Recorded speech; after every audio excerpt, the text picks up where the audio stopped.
بسم اللہ الرحمن الرحیم۔ معزز صارفین السلام علیکم۔ شام تک کے سعودی نامہ کے ساتھ میں ہوں رمضان۔ امارات سے آنے والی پروازوں میں گنجائش بڑھانے کا اعلان۔ سعودی ایئر لائن کی امارات سے آنے والی پروازوں میں مسافروں کی گنجائش بڑھائی جائے گی۔ سبق ویب سائٹ کے مطابق سعودی ایئر لائن نے کہا ہے کہ آج ہفتہ اور کل اتوار کو امارات سے آنے والی پروازوں میں گنجائش بڑھانے کا اعلان کیا جا رہا ہے۔ واضح رہے کہ سعودی عرب نے کرونا وائرس کی نئی شکلوں کے باعث امارات، ایتھوپیا اور ویتنام سے آنے والی پروازوں پر پابندی کا فیصلہ کیا ہے۔ علاوہ ازیں افغانستان سے بھی آنے والی پروازوں پر پابندی کا فیصلہ کیا گیا ہے۔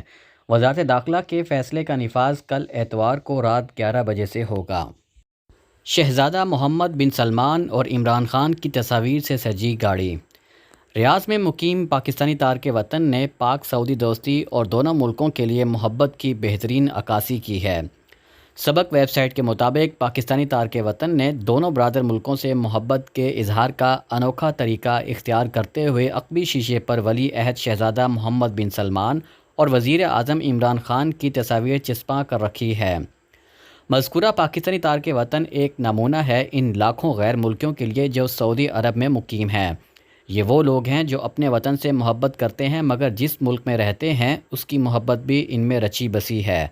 ریاض کے کنگ فہد روڈ پر سفر کرنے والی اس گاڑی نے تمام شہریوں سمیت غیر ملکیوں کی توجہ اپنی جانب مبذول کرا لی ہے۔ شہریوں نے گاڑی پر چسپاں تصاویر کو دیکھ کر کہا ہے کہ رواداری بہترین سیاسی جذبہ ہے جو نفرت پھیلانے والوں سے متاثر نہیں ہوتا۔ سعودی قیادت کی طرف سے امریکی صدر کو تہنیتی پیغامات۔ خادم حرمین شریفین شاہ سلمان بن عبدالعزیز نے امریکی صدر جو بائیڈن کو امریکہ کی یوم آزادی پر تہنیتی پیغام بھیجا ہے۔ سعودی پریس ایجنسی کے مطابق شاہ سلمان نے نیک تمناؤں کا اظہار کرتے ہوئے امریکہ کے لیے مزید ترقی کی خواہش کے علاوہ حکومت اور عوام کو یوم آزادی پر مبارکباد بھی دی ہے۔ شاہ سلمان نے اپنے مکتوب میں سعودی عرب اور امریکی تعلقات کو مثالی قرار دیتے ہوئے مختلف شعبوں میں مزید فروغ دینے پر زور دیا ہے۔ اسی طرح کا پیغام ولی عہد و وزیر دفاع شہزادہ محمد بن سلمان نے امریکی صدر کے نام روانہ کیا ہے۔ ولی عہد نے امریکی صدر کو یوم آزادی پر مبارکباد دیتے ہوئے امریکہ کے لیے نیک خواہشات کا اظہار کیا ہے۔ دیو ہیکل لگژری کروز جہاز کی جلد جدہ آمد متوقع۔ سعودی شہر جدہ کے ساحل پر پہلے دیو ہیکل بین الاقوامی سیاحتی کروز جہاز کی جلد آمد متوقع ہے جس کے ذریعے مصر اور اردن سمیت دیگر ممالک کا سیاحتی سفر کیا جا سکے گا۔ عرب نیوز کے مطابق سعودی سیاحتی اتھارٹی کی جانب سے لانچ ہونے والے پروگرام ہماری گرمیاں ہمارا موڈ کے چند دنوں بعد بحری جہاز کی آمد کا اعلان کیا گیا ہے۔ علاوہ ازیں بحری جہاز سے متعلق اعلان سے چند روز قبل سعودی وزارت داخلہ نے بحیرہ احمر میں آپریشن سینٹر لانچ کیا ہے جس کا مقصد سعودی پانیوں میں چلنے والی سیاحتی جہازوں اور کشتیوں کو سہولت فراہم کرنا ہے۔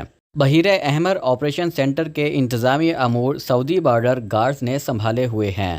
سینٹر کی تعمیر ولی عہد شہزادہ محمد بن سلمان کی ہدایت پر کی گئی ہے۔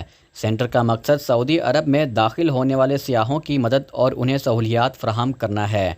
اعلیٰ تفریحی سہولیات سے لیس اور اس دیو ہیکل بحری جہاز میں 3000 سے زائد مسافروں کی گنجائش ہے جبکہ بچوں اور نوجوانوں کے لیے 30 سے زائد تفریحی سرگرمیوں کا بندوبست کیا گیا ہے۔ سعودی پروجیکٹس کے ویب سائٹ پر جاری کی گئی ویڈیو رپورٹ کے مطابق اس سیاحتی بحری جہاز پر 5 دنوں کے سفر کے لیے فی فرد کو $586 ادا کرنا ہوں گے جس میں رہائش اور دیگر سہولیات کے علاوہ ناشتے سمیت دوپہر اور رات کا کھانا بھی شامل ہوگا۔ سعودی عرب پہلی مرتبہ سیاحتی بحری سفر کو زیادہ سے زیادہ ڈیولپ کرنے جا رہا ہے تاکہ اعلیٰ سیاحتی مقامات کی سیر کو ممکن بنایا جائے۔ شدید گرمی اور لو سے کیسے بچا جائے، ماہرین کے مشورے۔ سعودی عرب میں موسم گرما کے دوران شدید دھوپ اور لو سے مقامی شہری اور مقیم غیر ملکی متاثر ہو رہے ہیں۔ اخبار 24 کے مطابق ماہرین صحت نے سخت گرمی اور لو سے بچنے کے لیے کچھ مشورے دیے ہیں۔ مملکت کے متعدد علاقوں میں رطوبت کی مقدار بڑھی ہوئی ہے۔ اس سے بچاؤ کے لیے بہتر ہوگا کہ بیٹھنے کے لیے ایسی جگہ کا انتخاب کیا جائے جہاں ہوا آئے جبکہ بند جگہوں سے دور رہا جائے۔ کاٹن کے کپڑے استعمال کیے جائیں، اس سے شدید گرمی اور رطوبت کا احساس کم ہو جاتا ہے۔ حد سے زیادہ رطوبت بڑھ جانے پر جسم کا مدافعتی نظام متاثر ہوتا ہے۔ بار بار وضو یا غسل کے ذریعے جسم کو ٹھنڈا رکھنے کی کوشش کی جائے۔ پانی زیادہ مقدار میں پیا جائے۔ تھکان کے احساس سے نمٹنے کے لیے سبزیاں اور پھل استعمال کیے جائیں۔ گرمی کے امراض سے بچاؤ کے لیے آدھی آستین والے کپڑے پہننے کی صورت میں دھوپ سے جلد متاثر ہو سکتی ہے۔ ان دنوں ڈھیلے ڈھالے کپڑے استعمال کیے جائیں۔ کاٹن کے کپڑوں کو ترجیح دی جائے۔ آنکھوں کی حفاظت کے لیے دھوپ کا چشمہ استعمال کیا جائے۔ جسم کو تر و تازہ رکھنے والے مشروبات کا استعمال کیا جائے۔ کیفین والے مشروبات سے پرہیز کیا جائے کیونکہ ان سے جسم کا پانی زیادہ مقدار میں نکلتا ہے۔ سعودی عرب اور مصر کے درمیان اسلامی امور پر تعاون کا معاہدہ۔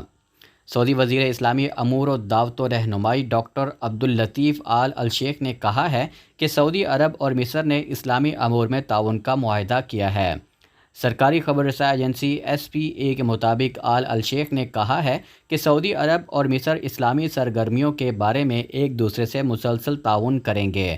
تعاون کے معاہدے پر دستخط کا مقصد دونوں ملکوں کی دور اندیش قیادت کی آرزوؤں کو پورا کرنا ہے۔ سعودی وزیر اسلامی امور نے کہا ہے کہ حب الوطنی قیادت سے وابستگی کو فروغ دیا جائے گا، دینی رواداری کو اجاگر اور اسلامی شریعت کے مسئلہ اصولوں کو تحفظ دیا جائے گا۔ عصری تبدیلیوں سے جدید ذہن سے نمٹا جائے گا۔ الاخباریہ کے مطابق مصری وزیر اوقاف محمد جمعہ نے کہا ہے کہ تمام شعبوں میں سعودی عرب کے ساتھ مشاورت اور تعاون ہے۔ انہوں نے کہا ہے کہ اوقاف اور دینی امور میں دونوں ملک منظم طریقے سے ایک دوسرے سے تعاون کریں گے۔ ائمہ کی تربیت کے پروگرام بھی نافذ کیے جائیں گے۔ ہائیڈروجن گاڑیاں سعودی عرب کی سڑکوں پر کب نظر آئیں گی؟ سعودی ارامکو کے چیف ٹیکنالوجی آفیسر احمد الخویتر نے کہا ہے کہ سعودی عرب میں گزشتہ 2 سالوں سے ہائیڈروجن گاڑیوں کو ٹیسٹ کیا گیا ہے، لیکن انہیں مملکت کی سڑکوں پر کئی سال پہلے باقاعدہ دیکھا جا سکتا ہے۔ انہوں نے العربیہ کو بتایا ہے کہ ہمارے پاس کچھ سرکاری شعبوں کی مدد سے متعدد کاریں انڈر ٹیسٹ ہیں۔ پچھلے 2 سالوں کے دوران ہم ہائیڈروجن کاروں کو ٹیسٹ کر رہے ہیں اور ہم نے انہیں مملکت کے لیے موزوں پایا ہے۔ انہوں نے کہا ہے کہ مملکت ہائیڈرو کاربنز کی شکل میں دنیا کی سب سے بڑی توانائی برآمد کنندہ کے طور پر ہائیڈروجن کی طلب کو پورا کر سکتی ہے، کیونکہ یہ ایک ڈی کاربونائزڈ ہائیڈرو کاربن ہے۔ ارامکو متعدد عالمی توانائی جائنٹس میں سے ایک ہے جو موسمیاتی تبدیلیوں کے کم کاربن توانائی کے ذرائع کی صلاحیتوں پر نظر رکھے ہوئی ہے۔ سعودی ارامکو کے چیف ٹیکنالوجی آفیسر احمد الخویتر نے امریکی ٹی وی چینل بلومبرگ کو انٹرویو میں بتایا ہے کہ جب ہم بلیو امونیا اور دیگر کم کاربن ہائیڈروجن کی مانگ ظاہر کریں گے تو ہم ان کی سرمایہ کاری کو دیکھیں گے۔ انہوں نے کہا ہے کہ میں یہ کہوں گا کہ 2030 سے پہلے کچھ نہیں ہونے والا۔ شام تک کے سعودی نامہ کے ساتھ ہمیں اجازت دیجیے۔ اللہ تعالیٰ سے دعا ہے کہ اللہ تعالیٰ ہم سب کو اپنے حفظ و امان میں رکھے۔ آپ سب لوگوں کے قیمتی وقت کا بہت بہت شکریہ۔ السلام علیکم ورحمۃ اللہ وبرکاتہ۔